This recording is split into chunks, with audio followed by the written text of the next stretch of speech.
So then we went up to maternal fetal, and they did like a 3D ultrasound, and they saw the same things. And of course, like, before we went up there, everybody was like, oh, I had shadows on my like ultrasound. It was fine. Like, it's gonna be okay. So like, I went up there and was like, it's gonna be great. It's just like, it's gonna be like the messed up ultrasound. We just need the 3D. And then we went to the office, and they at first said skeletal dysplasia. So he thought maybe because like her leg bones and stuff weren't growing where they were supposed to be. But then he said also, like, we'll just do some genetic testing just to make sure and try to like rule things out, that kind of thing. So we did the genetic testing over like Christmas break, or it was like Thanksgiving break. I don't know. I wasn't at school. And then the last day of Christmas break, which was January 2nd, I'd been waiting for a call, and then I got a call from my OB, and they were just like, you just need to come in at 3:45. And I'm like, their office closes at like 4. So I'm like, okay. And my friend was over, and I was just like, this can't, like, it can't be good news, like, if they're like, come in, whatever. And so I called him and just let him know. And he was like, okay, well, like, whatever. And then he's like, I can't come because I have a client. So, like, this is the first appointment that I'd gone to by myself, but my sister works at that hospital, so she's like, I'll come with you, just in case. So I get there, we're in, like, a room, and we're there, like, we're just waiting for, like, ever. And then they come in, and they're like, he'd like to see you in his office. And I'm just like, okay. Or were you just like, can you just tell me right now, please? No, I just kind of looked at my sister, and I was just like, okay. And she was just like, we'll go. And like, anytime we went anywhere, I was like taking notes, whatever. And she's like, I'll write down notes, like, you just listen. So we sit down, and he goes, well, your genetic testing came back. I was like, okay.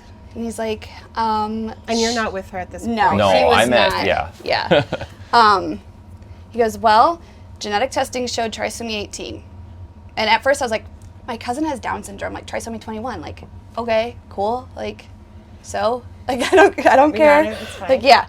And he was like, no, like, she's incompatible with life. Like, there's no, like, I said, there's absolutely, like, no way that she's going to, like, live. Like, not even a chance. He goes, nope, not at all. Like, And those were the words that he used, incompatible. Yeah. His bedside manner isn't the greatest. He's a good doctor, but it's one of those, You yeah. hear that often. So, yeah, He's he's just changed. very straight to kind of like the point, like, you know what, this is, and I mean, at that time, I mean, what all he knew too with like this was just like, they don't live kind of a thing.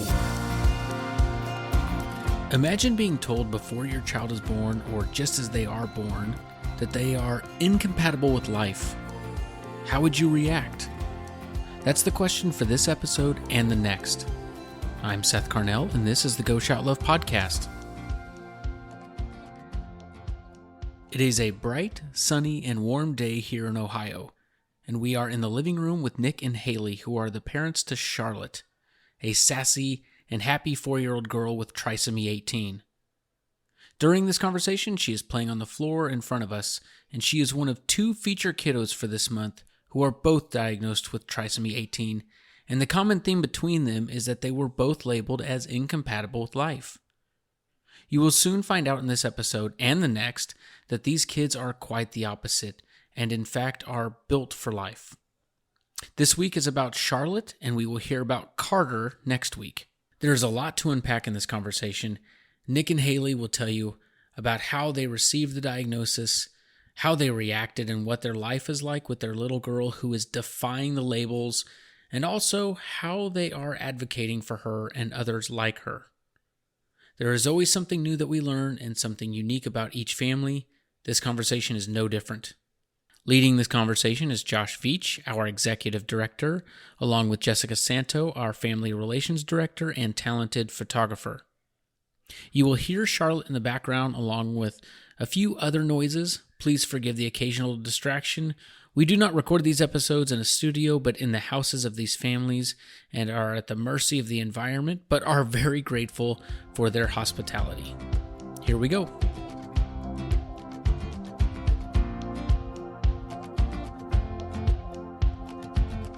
And that's all the experience he had with it was stillborn, maybe a couple of hours. Yeah. Type of those At situations. this point, did you know she was a girl when you received the news? Yes. Yes. Okay, so Yeah. you're visioning her. Yes.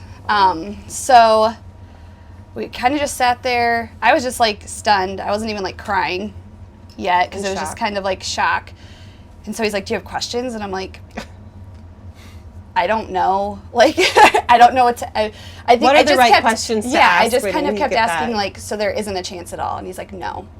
And I'm like, he's like, "I'm so sorry," whatever. And like, right when we walked out, I was good. And then we walked past like the checkout station. We opened up the door to like the waiting room, and like I lost it. Like my sister's like, "You're not driving. I'm gonna go get my car." And I was like out in the hallway, just like sitting on the floor, sobbing. I called him, and I'm just like, "She's dying. She's not gonna make it. She's dying. She's gonna be dead." She's like, I was just like hysterical, and like these other families are like walking in, just like I'm like. And in my mind, I'm thinking, like, they're probably like, "Oh my God, this lady is crazy. Like, we're here to, like, check out our baby," like, whatever. And my sister finally came, and Well, what a reality moment for those families, too. I Yeah. mean, to know that It's not always- Well, and we've talked about this before. It's perspective sometimes when, it's not always perfect and rainbows Yeah. and butterflies. And yeah. So my sister I'm sure drove that me stuck with home, them. and he came flying home. My parents came over. We just kind of hung out, like, because I mean, my OB didn't really talk about like, "Oh, well, you can do A, B, or C." Like, it was kind of put out there, like, if you want to go this route, it's available. If you want to go this route, it's available, kind of a thing. And then, yeah, so we just kind of hung out. I didn't go back to work. My, like, employer has been, like, absolutely, like, amazing the entire time. Like, they were just, like, and his, too, at that time. They were just, like, take as much time as you need. Like, we'll figure it out here. It's not, like, it's still going to be here whenever you're ready to come back. But, So this was January, Yes. early January. And what was her due date? April 11th was So her you due still date. have a full trimester ahead of you. Yeah. How did you navigate the information that the doctors were giving you as far as your options? And how did you process that and come to a decision on what to do? So we actually went back to maternal fetal after our results. I know the biggest question, because my parents and his mom went with us like every single time we went to maternal fetal. And like his biggest question and my dad's biggest question was like, if she carries to term, like, is Hailey going to be okay? Right. Like, is this going to be something that kind of affects Hailey? Is it going to be, and it's like one of those like moments where it's like, I don't know what, I don't, like if he would have said that I was going to die, it's kind of like, okay, like how would I have processed that? I'm not sure, but it was like an okay thing. But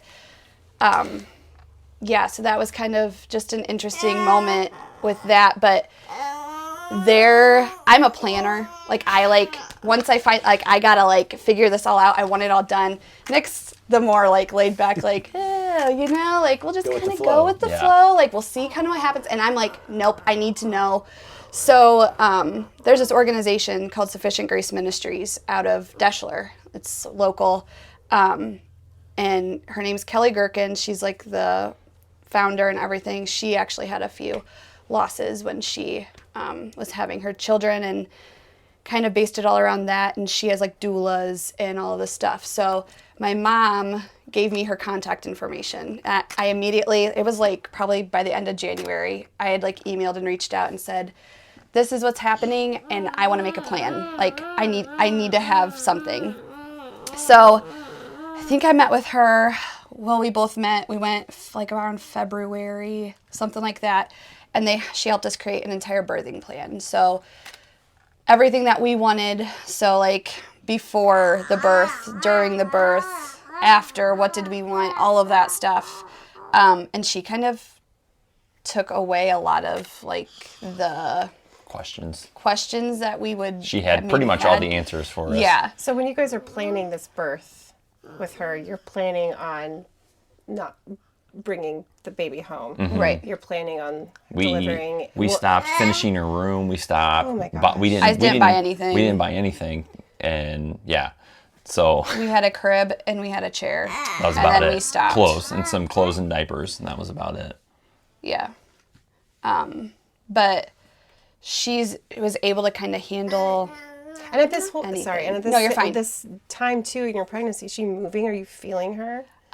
Yeah, slightly. I had a lot of fluid. I was like polyhydramnios or whatever it's called. So like, it's kind of like more like she was floating and like the fluid was around, whatever. But there were times where I could kind of feel her like kicking, but it wasn't like a ton. So I was like, And you had never been. Yeah, had a baby before. So. yeah. So yeah, every now and then, but it wasn't anything crazy. So it was kind of like I was always on the edge of like, is it something? Should I be feeling something? I'm not sure. So yeah, we set up the birth plan with her. She started going to doctor's appointments with us. So she was kind of your voice. Yes. So like anytime, like I still remember we went for one of our appointments and the nurse came in and said, "So are you going to breastfeed?" And I was like, and Kelly was just like, you need to make a note in her file or flag it or something that she's not like, that's not a question that needs to be asked or whatever. Cause I was just like, isn't it in my file? Like kind of a thing. Like, so things like that, it was nice. And she also like had a meeting with the hospital because we chose to just have her at the local hospital. Just because we were kind of told even if she was at a hospital with a NICU that she'd kind of be less priority because she's not expected to, live. So if she's there, like they'll take care of her, but if something's going on, it's not really gonna matter kind of a thing. So yeah, we got that all planned. And then a couple weeks later, we went to the funeral home with my parents and we picked out her casket. We wrote her entire obituary. Now, is this something that the doula had? No, This was your it was internal my, planning. yeah, this Like was you my just- planning. Yeah. Like and that was really surreal. Like maybe not, I don't know how it was for him, but like, cause she was like moving around. I could feel her moving at that moment, like while I'm at the funeral home and we're writing all this stuff down, like born April 4th. Cause then we had like the scheduled C-section. So April 4th. And like my parents were helping us pick out the wood casket and all of this stuff. It was a very overwhelming moment. I don't think I don't know. I remember crying once we got out to the car, but like the whole time it was just kind of like, I feel like him and my parents kind of took over that whole situation. And I was just kind of like, sounds good. Right. Yeah. I mean, I don't know. I had an outfit for her.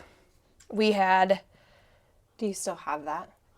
yes, somewhere in all of this moving, Yeah. but they actually, so SGM, they have people who take wedding dresses and make them into like gowns for like the tiniest of tinies. And I had them take my dress and make her a gown. So it was, yeah, I have a picture of it somewhere. So do you think in this process, so you've started your grieving process a little bit? I was trying to get to that question too. Yeah. And maybe you haven't started, but you're planning for the grief. Yeah, and I think, And you're such a planner. yeah. It's a very interesting idea of trying to plan your grief. Yeah, I know I wanted it all to be done. So then when she was born, it was just kind of like, okay, well, we knew this was going to happen. It's all ready. I don't have to like worry about it. Like when she doesn't make it, like the guy's just going to pick her up, take her to the funeral home and like. And you were given no hope, really, throughout No, that whole I mean, the journey? maternal doctor was kind of like, well, nobody can really tell you, but it'll probably be like, if you're lucky, it's going to be a few minutes, might be a couple hours, but don't be surprised if whatever. So, we did the whole funeral thing.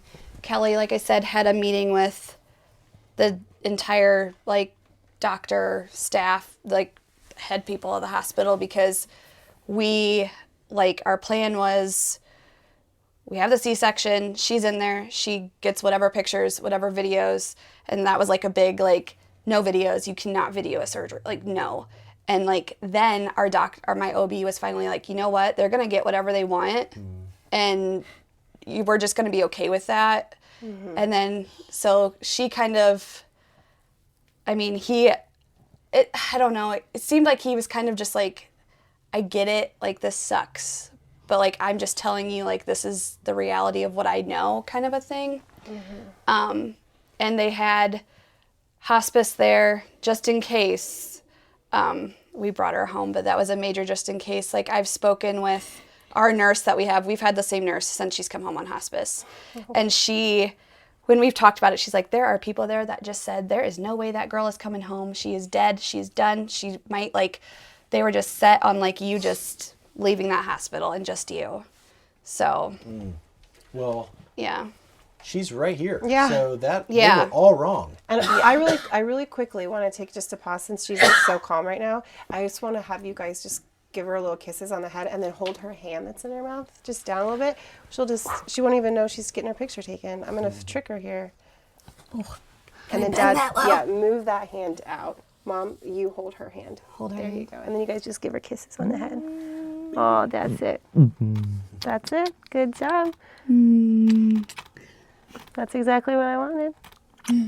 Good job. Okay. You're dazed. Yeah, she is. She's very relaxed right now. So the day comes and it's time to have the C-section. And what happens?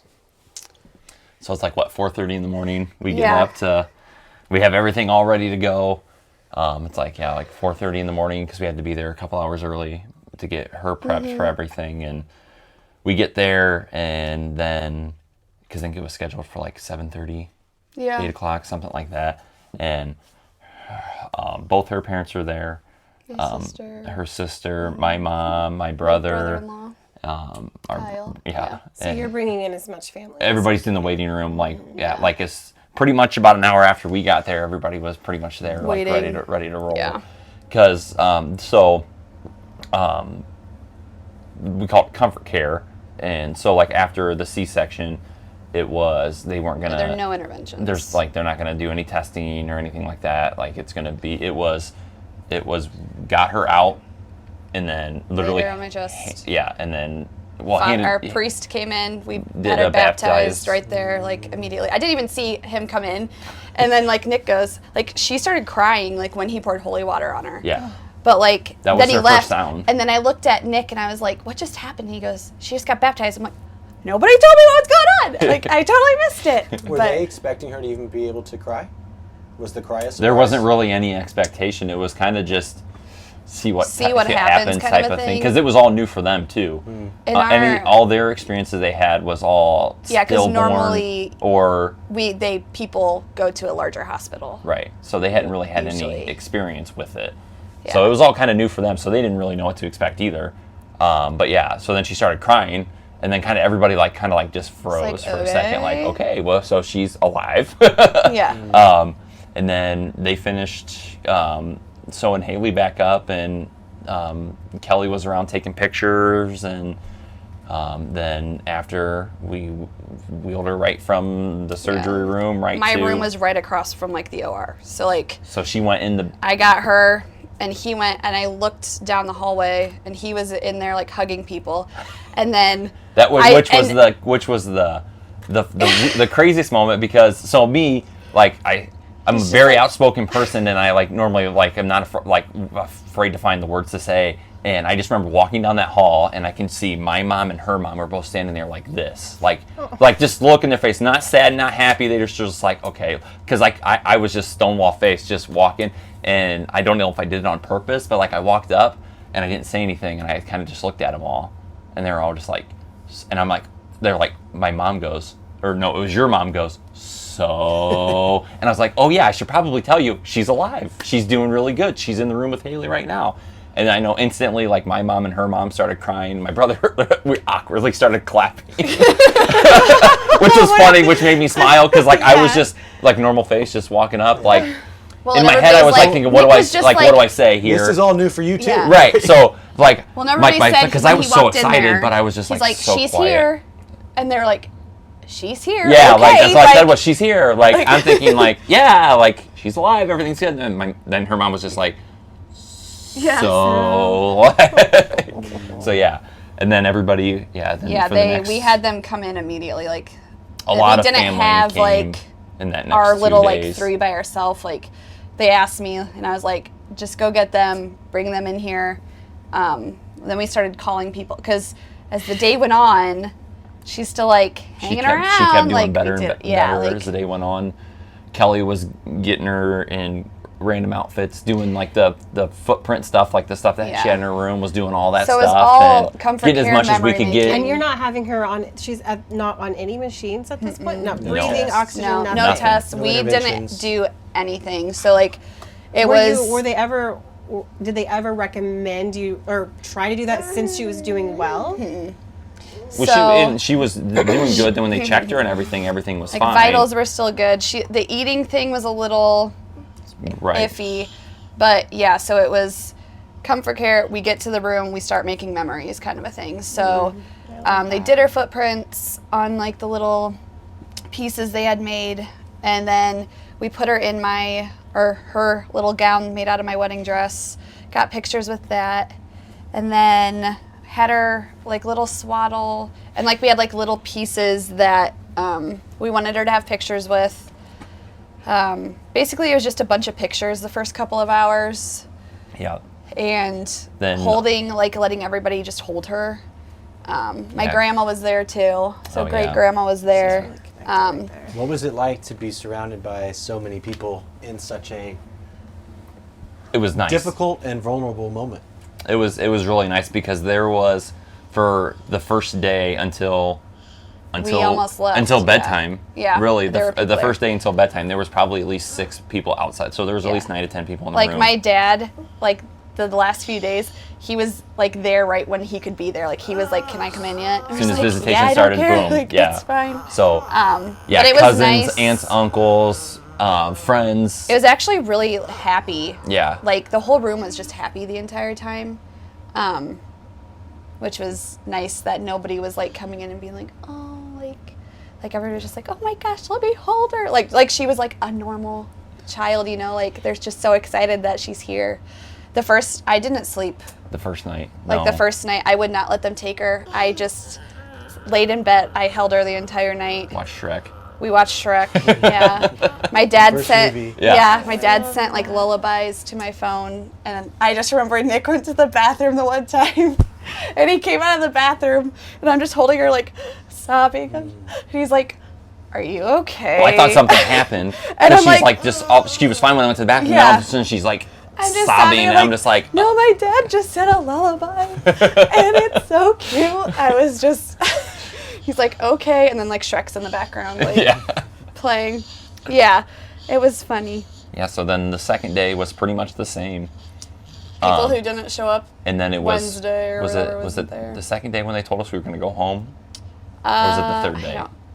I think it was the third day. The end of the second to, like, the beginning of the third day was very Well, they told us overwhelming. yeah. When they told us that we were taking her home, we had nothing. I think I lost it. But were you planning on taking her home on hospice Yeah. but she Yeah. wasn't needing But we didn't have hospice, a car right? seat. Oh yeah, you didn't have a car seat. Yeah. So we had people going, but So my mom, her mom, and my aunt that were there at the time, they just huge just started laundry list full. going. Just what do you need? Yeah. Boom. So they wrote down probably 20, 30 things, and then my mom and my aunt went to Walmart and bought all Oh, of I it. bet they So it was had like a fun baby doing Oh, that. shower. Pretty much. Yeah. Because Baby shower. you didn't have a baby shower, did you? Oh, Hailey, that's No. hard. So was there a time between her birth and that moment when you guys were kind of to the point where you were starting to wonder, like, did this second part of this event that we planned for, there's a chance that it's not going to go down the way we thought and that she's going to come out of this? Like, or did that just kind of gradually transition? What was that like? I remember I thought that it was day 2 and I went out, or it was day 3 and I went out to put the car seat. My brother was up from Florida and we went to go put the car seat out in the car. It was just me and my brother. And instantly I remember having a conversation with him that my mom's side of the family has some experience with this, not exactly trisomy 18, but my mom's youngest brother was 42 and he had a very extreme form of cerebral palsy, was nonverbal, in a wheelchair, feeding tubes, nurses at my grandma's house, and he passed away in October of 17, because she's born in 18. Yeah, in October of 17. So a few months before she was born, he had passed away, because you were pregnant when we went to the funeral. And he was told he was maybe 10, 12, and he lived to be 42. So when I was putting that car seat out and my brother was getting frustrated because he couldn't get it, and I started laughing, and I just said, I had that moment where it was just like, this is going to last a long time. Just because it felt like a bit of normalcy right there, because we went from just being all happy, and then now we're cursing at a car seat because we can't get it to buckle in right. And I told him right there, like, I had that feeling that, not that everything was going to be normal, but it was going to be more normal than what I expected. Yeah. Yeah, and I remember having a conversation with my sister when they told us she was going home, and I was having a hard time, like, with the fact that we weren't doing anything, because I was like, okay, why are we taking her home? Why aren't we taking her to another hospital that's going to take care of her and run tests and let us know what's going on? Yeah. Because when I think hospice, I just think dying. Mm-hmm. So I remember I think it was her, my mom, and Kelly, our doula. And I was just like, I'm just taking her home to let her die. Like, I'm not doing anything. Like, I feel like I should be doing something, but I don't know what it is to do, because I feel like I'm just giving up. But she's here. So I don't know. It was like the struggle of, like, is this really going to happen how they said it's going to? Or, like, should I be doing something more? Yeah, are you doing everything you can? Yeah, so I remember asking about, like, should we transfer her somewhere? And they're like, well, she's going to have to go ambulance, whatever, if we do that. And I was like, not doing it. I will not put her in an ambulance. Like, we're going to take her home. Like, I'm not going to do it. And not right now. Like, we'll figure it out, because we kind of already knew who to reach out to, since we knew there were issues with her heart from the ultrasounds. Like, we had seen a cardiologist and we knew what cardiologist to go to eventually. But yeah, so that was... You really relied on your intuition and your, what they call mom gut, I guess, through this entire thing. And look at her. It looks like you've made the right decisions. And she's always kind of let us know too.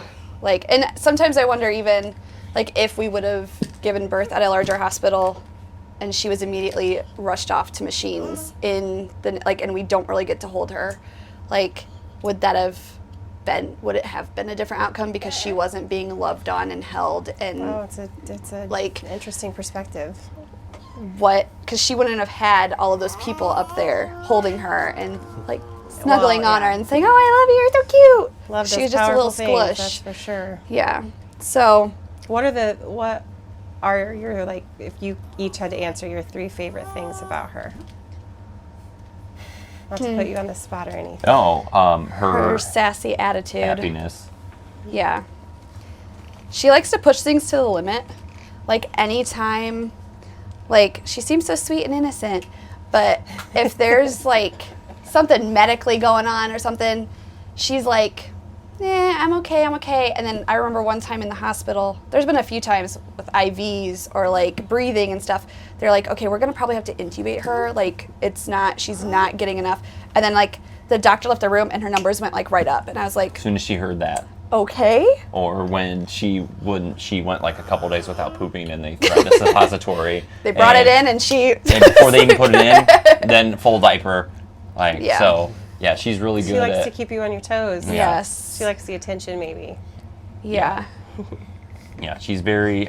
She doesn't like a camera in her face. No. I get it. So we get relationship at home when Haley's at school, it's real awesome. Like, okay, well, if she's on a good sleeping schedule, that's one tough thing with her. But it's like, say we wake up and it's brush teeth, breakfast, get food around, all that stuff, and then it's just I'll lay her on the floor, surround her with a bunch of toys, I have her iPad, and it's either we'll play around with the iPad, do some stuff like that, or then it's cartoons.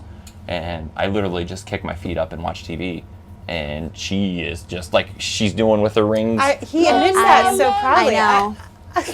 He doesn't feel bad about it at all. I don't. I don't because every time. So like I'll do therapy work with her and stuff, and we'll do a few hours of that.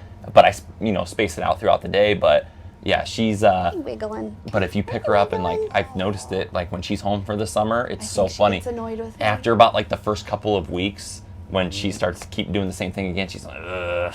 Mom, like, breaking our routine. Yes. Right, yeah. Dad didn't do this with me in the mornings. This isn't what we did.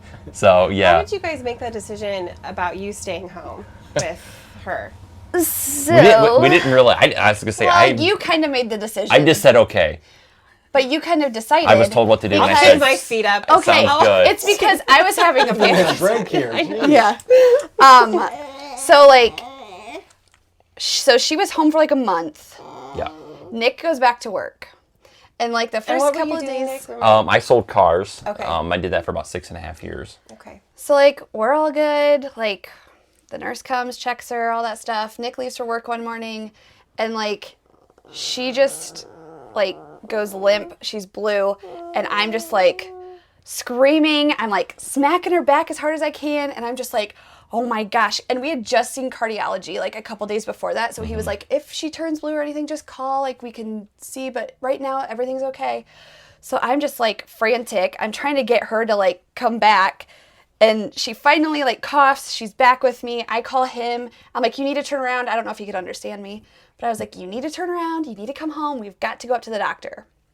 So we went up to cardiology, and he was like, please go wait in this room. And we're like, okay, like what's going on? My mom met us up there just in case. And so he admitted her because she had pneumonia. So she was aspirating every time she was eating. So she was losing the weight because she was working too hard, trying to eat, plus she was aspirating.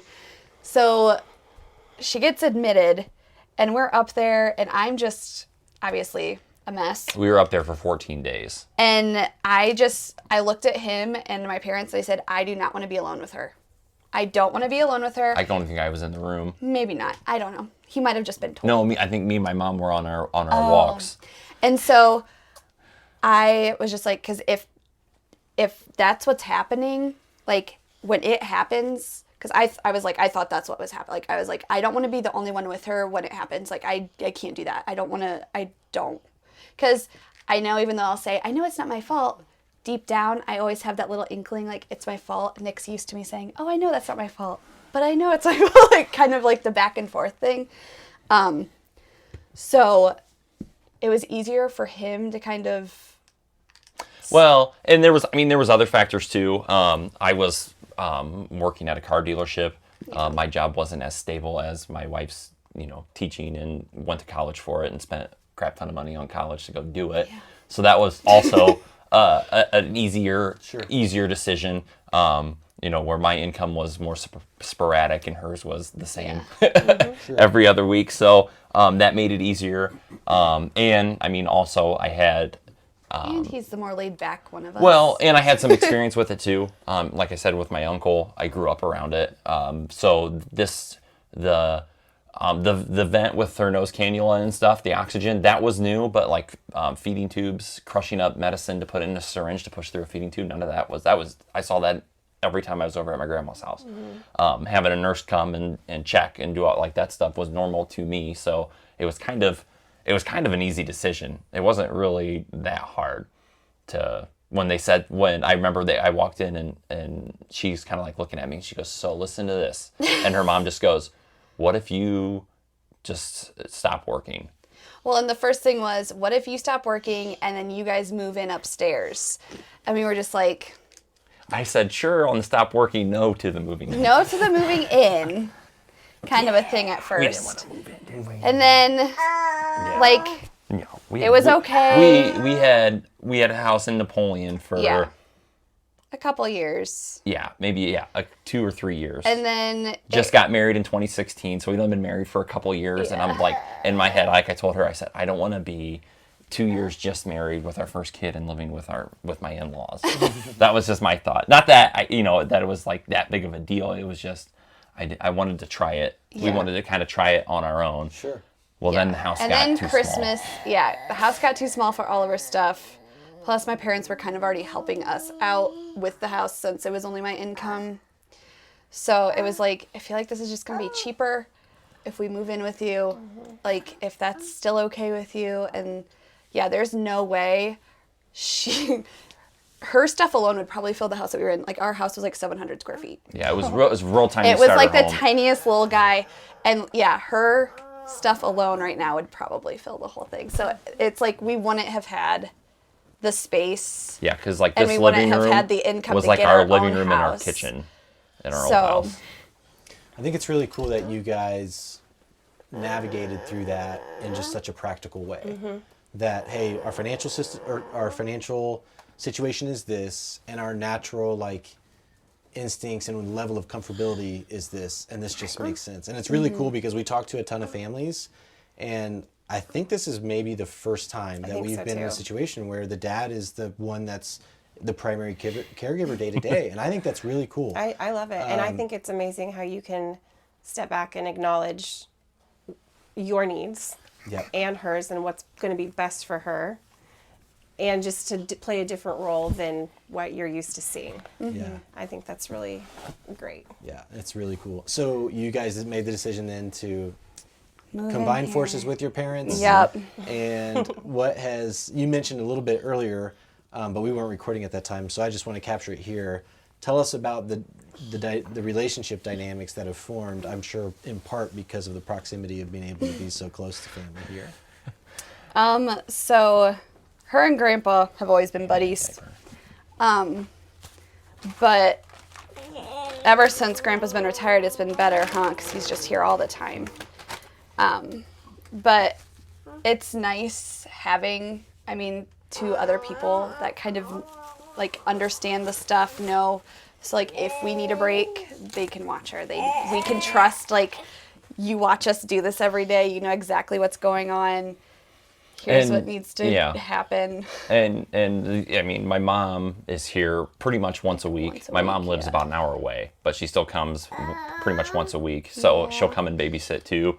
So that helps. And, my mom has the experience with her brother with all this stuff. So that's also a nice, Saturday we went out with her sister and her husband just to go out to dinner.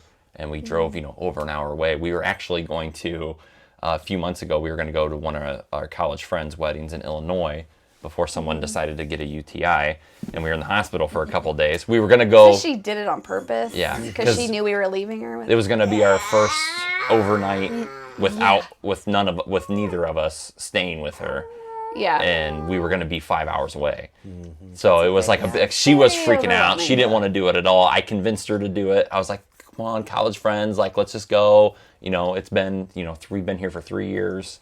Everybody knows how to handle her. So it's easier. Nurses on call, all that fun stuff. So, and then someone just said, nope. Yeah, she said. But that's probably been the best dynamic out of all of it, is just having the extra support. A couple extra sets of hands to, at nighttime, if she'll get a bath and Grandpa's upstairs, we'll get a text you can bring her up here when you're done. So she'll go hang out with Grandma and Grandpa upstairs for a couple hours before bedtime.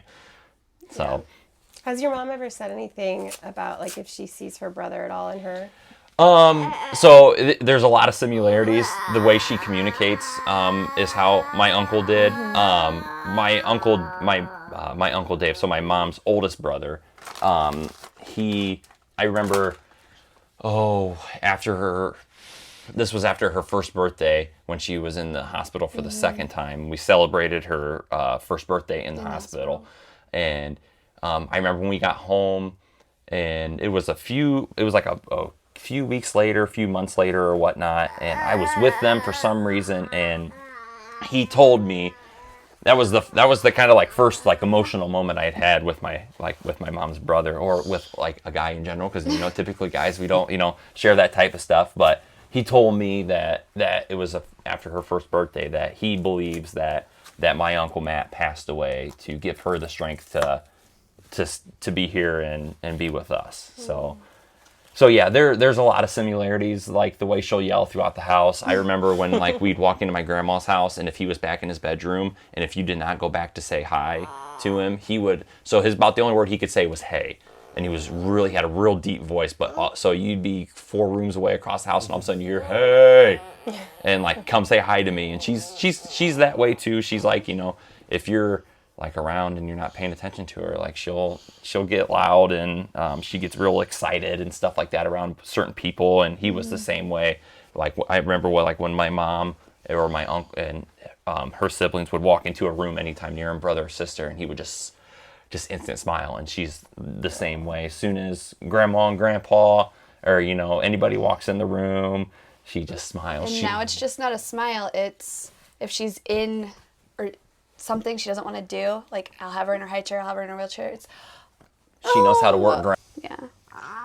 And it's just baffling to know that those mother-daughter moments that you're having, you were told you weren't going to have, and it's formed in a different way. It might look different, but you're still having them, and that's beautiful. The medical field is fascinating, but it's not perfect. Yeah. It's not always accurate, and the idea of being able to hold on to some of that hope when you're told there isn't any, and to see it through, to see what could happen, is powerful. Yeah. It's very cool. What are how would you describe her personality to someone who has never met her? Sassy seems to be Sassy the word. always seems to be the word. Yeah. She's small, but she's got a lot of attitude. Yeah. She's very, she's happy. I mean, that's another. I mean, she is like, we've talked about it before. Like with all the stuff she goes through, that how much harder it would be if she was like irritable and like always, just yelling and screaming all the time and not happy, like stuff like that. Like how much easier it is knowing that like when she wakes up, like there's a smile on her face. She's 4 years old, and I can count on one hand how many times I've actually seen her cry, like shed tears, cry. Like, Yeah, that and aren't it's fake. and it's only been when she's sick. Like she'll actually scream and like sound like literal pain. Yes, Yeah. like, and she's got a high pain tolerance Yeah. too. She's been through some, like, there's some things she'll get done. I remember her when she had her G-tube surgery done. She had her G-tube done. She was tongue-tied a little bit. Frenchulectomy, and So they then had her clipped tongue her little clipped a little dangle. bit, and then She had a little thumb like it was dangle pretty here. much like a skin tag. And But it was growing like Oh, a does she not have finger? thumbs? She doesn't have a left Just thumb. this one. Oh, wow. Yeah. Yeah, it was literally like just- a skin tag. yep. One time it twisted all the way like around and it was like purple. I was like, oh my gosh, what's this? And Nick like, I don't know. And we were just like, ah. Yeah. And I'm like, oh, I think it's just twisted. And then it was fine. But it was like, is this about to fall off? Yeah. Like, what's happening? And Huh. I remember when we went into the post-op room after the surgery, and she was like, a little whiny, but it was maybe a couple hours later, and she was fine. right back to herself, just after major surgery. And she's like, I mean, like catheters in the hospital, she doesn't even flinch. She doesn't, she's got a high pain tolerance. So when she's crying like that, you know something's up. But yeah, she's very, sassy, happy. Have you guys found a trisomy 18 support group or anything like that? Or what are the statistics of that? Do you know, like how rare trisomy 18 is? I think it was like one in every, was it 2,000 births? I think Yeah. was the percentage that we were told when up in Toledo is what they gave us. And then even more rare that she's 4. Yeah, because it's a very slim chance to make it to your first birthday, and then it gets another percentage around your 5th birthday. And her being a girl too. I know. I remember they showed us that which is, awesome where you guys are heading, to talk to the Yeah, next person Carter. that he's that old. He'll be Because 10 in September. it was something I remember Boys have seeing a this, lower rate it was of like survival. it was like a 98% don't even make it to birth, which and so it's crazy to hear, before she was born there was a girl in Connecticut that had trisomy 18. She was in her 30s. Oh, wow. I forget. She died Oh, yeah. she passed away. It was a few months after she was born, but yeah, she was like 37 or something like that. So I know she does it more than I do. Gets on social media groups, and I know there's some Soft moms she has talks them. to on Instagram, and I know some moms ask her questions. She asks mom questions, all that stuff. There's so. sometimes though, like on like the Facebook groups, that I have to like silence things. I think, yeah. Not so much anymore, but like the first couple of years, I would have to like hide things because I'd get into like some bad mindsets. Absolutely. You have to really protect like yourself that, when you 'cause- put yourself out there. Yeah. Or like you're like, oh, everything's going fine, and then like you hear about a child who passes away, and it's like, Yeah, I bet that's a Okay. slippery rabbit hole to go down if you let yeah. yourself. Or there's kids who kind of remind me of her, and then something happens, and I'm just like, Yeah, and you're it, very and it's similar to my child. Like, and it's cool because there's like moms too that have daughters with trisomy 18, and they do like clothing lines and stuff, like the doll there, and so it's cool to like buy like their clothes and stuff. yeah. Well, and I think that's what our mission is too with Go Shout Love, is to connect families Yeah. at different parts of their journey. And so when Carter came in through our nomination, I was like, well, trisomy 18, I swear I just talked to a mom whose daughter had that. So I'm hoping that we can get you guys connected so she can help you at your part of the journey Yeah. to see how far Carter's come. And Right. He's, 10 and doing well. Yeah. So if you were to say something to a mom who has just gotten this news, this diagnosis during her pregnancy, what would you tell her now? Don't believe everything you hear. Don't look anything up. Don't Google anything. Do not Google. Find people who are going to support you. Like, go out and you can find people who understand, but actually reach out to the actual, like, families. Like, find families who have gone through it or are going through it, because they know what's going on. They know what's happening, and obviously it doesn't always end up like Charlotte, but there are families out there who can help you with that too. Yeah, don't Google. That's the biggest thing. I know it's like the first thing you want to do is look everything up, but the first thing I would say is go on like Instagram, Facebook, so any social media, and just type in like trisomy 18 and people will pop up. Because families Just aren't keep afraid to popping share their up. stories. Yeah, and that's Yeah. what's so beautiful, and people are ready and willing to do it. Yeah. What would you say to a dad? Stay positive. Be the rock, because it's going to be tough. But just don't listen to. I mean, you don't like listen to what doctors and everything tell you, but don't just think that that's what's going to happen. Don't give up. And trust your own instincts. Yeah, because it's crazy. It's just like you at this angle. She looks just like you. Yeah. Oh my gosh. I know. Yeah, just trust your instincts, because you'll be surprised. Even if it's your first child or your fifth child, you'll find things out you didn't know about yourself. Because I remember, I wasn't always the most mature person. But I remember how much I matured just within 3 months of finding out, about having all this stuff. And I would say really just keep everything positive, and like know that no matter what, your child's gonna matter, no matter Yeah. what happens. That's so important to remember. Nick, in what ways? It's wrecking Charlotte. yes. In what ways is Hailey still the same person that you dated and married, and in what ways has she grown or changed through this season? So she's a lot more understanding than what she used to be. She still she's still the same person that I met 12 years ago. Shy around certain people. You got to really get her out of her shell. She's still that person.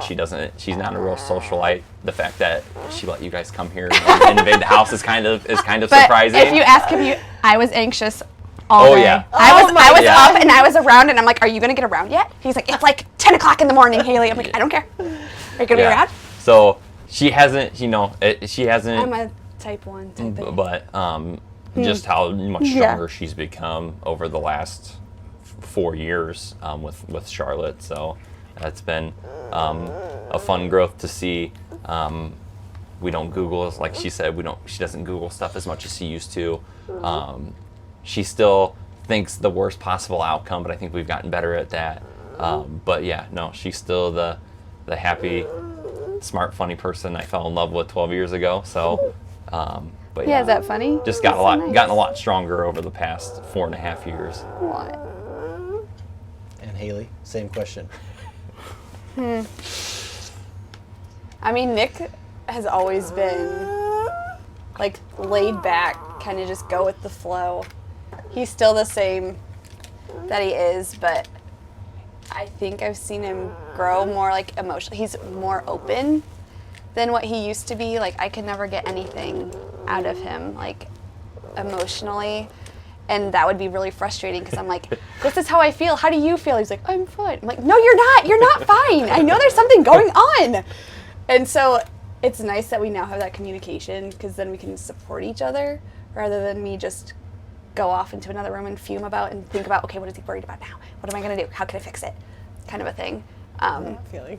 But yeah, we're a good balance just because I'm so like anxious about everything and he's just like, can you just chill? It's gonna be fine. Just it is what it is. Like you can't do anything about this or you can't do anything about that. And I'm like, but I can't. Like if she coughs, If I really think about it, instantly I grabs her can't. It is phone, what it is. It's symptoms such a hard I of know. this, to this, and this. swallow. It's just know. like, let's I pump your can't brakes a little change bit. this. You remind me so much of my wife in those descriptions because she's also a planner. She's Yes. also not very social, and also I used to joke about having to block WebMD on her phone because like Oh, yeah. it was always just like self-diagnosed. Like she's had cancer like 50 times. Oh, yeah. Oh, absolutely. Yeah. Cancer. Right. And it's like Yeah. not to make light of Right, seriously but yes. searching up Yeah. symptoms, but Yeah. yes, it's like you can Yeah. you She can coughed funny and all of a sudden now she's, got 2 weeks to Probably live. aspirated again. Yeah. Because I remember we went, before she was born in 2018, we went to Myrtle Beach with her sister Oh my goodness. and our brother-in-law, and we made no plans.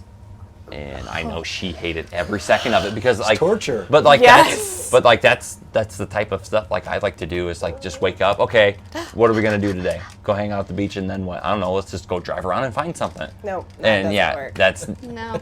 so yeah. It's we're the I'm like, the "Can you cheesy please put saying that of on the opposites calendar?" attract And he's like, attract. "I That's guess." us to a It T. it worked out. Yeah, it did. And Charlotte's just what you needed to help cure that Yeah. that planner in you. Yeah. Yeah. Well, think? we always say this, but I especially mean it in this scenario. Thank you for letting us come Yeah. and invade your house. Yeah. Because we definitely recognize that that's a sacrifice. And we are really grateful to be able to be here and Yeah, to this is hopefully get great. to shout Charlotte's story as far as we can. Yeah. What do you think? A lot of supporters. Sounds like you guys have a lot of supporters already. so. Yes. Yeah. We have never been short on that. That's for sure. That's been probably one of the best things about it is we haven't been alone with family members with experience of going through certain things, like with my uncle, and then her cousin how old is Bob now? 40? 42, 41, 40? 42, and he has Down syndrome. So we have a lot of support in those aspects of things. A lot of family members that have been through it. Friends that will do anything for us in the drop of a hat. In our school. The school like she where I teaches work at. it's If she's in the hospital, it's just go and we'll figure out your day. We'll figure it out It's later. like Just be with your family. they bring us stuff to the hospital. So I coached volleyball out there too for a certain point. And last year, they put together, because we had been talking about getting a wheelchair accessible van. Oh, yes. And so it was just like, because Nick's back was probably about ready to give out lifting that thing into Yeah. the car that we had. And so the volleyball team, because normally I was doing like a Volley for the Cure type thing, but it was for the Sufficient Grace Ministries. Well, last year they chose to do it for us, and they raised like $20,000. So they pretty much paid for half of the Charlotte's van. van. Yeah. That's out there. Yeah. So And they it's had been a bunch so of nice, 'cause sponsors she and would stuff that cry helped us out. in the car constantly. In when her we put car her in her car seat. But we just wheel her in and strap in her wheelchair, and she's right at home. Oh my gosh, yes. It's the best thing that's ever happened. Yeah, because One of the that best was things that's ever that was happened. probably the worst part with her. It wasn't dealing with any machines here. It was going to because we drive about 40 minutes to Toledo to see all of her specialists. And she would just she cry she would throw up and from getting herself to cry. work up, and it was literally every car ride. It was having to bring like 4 changes of clothes because she was getting sick. Yeah. And was just You would upset just the whole entire cry. time. We're not used to that, so 40 minutes in a car with a screaming kid isn't fun for us or for her. And then so yeah, that's been probably the biggest blessing of since we've gotten all of our equipment and stuff is getting something to haul her around in, because now we can go do stuff. We went to Toledo and watched Mud Hens AAA baseball team. We made our first trip to Findlay to see some friends. We've gone Fort Wayne. We've gone all over the place now. We can go wherever the heck we want. At Go Shout Love, we do amazing things for amazing families with kids on rare medical journeys. Each month, we shout love for families through the sale of creative apparel inspired by the kids. This month's Built for Life design is inspired by Charlotte and Carter, whose families were both told by doctors that their children were incompatible with life. Thankfully, that message was never received by Charlotte and Carter, as they've battled through incredible odds to bring joy to everyone they meet. Every purchase in September will go toward helping Charlotte's home to be remodeled with a more accessible bathroom and the purchase of an adaptive stroller for Carter. Visit our website at goshout.love to support Charlotte and Carter through the purchase of a t-shirt, hat, tank top, hoodie, or other items.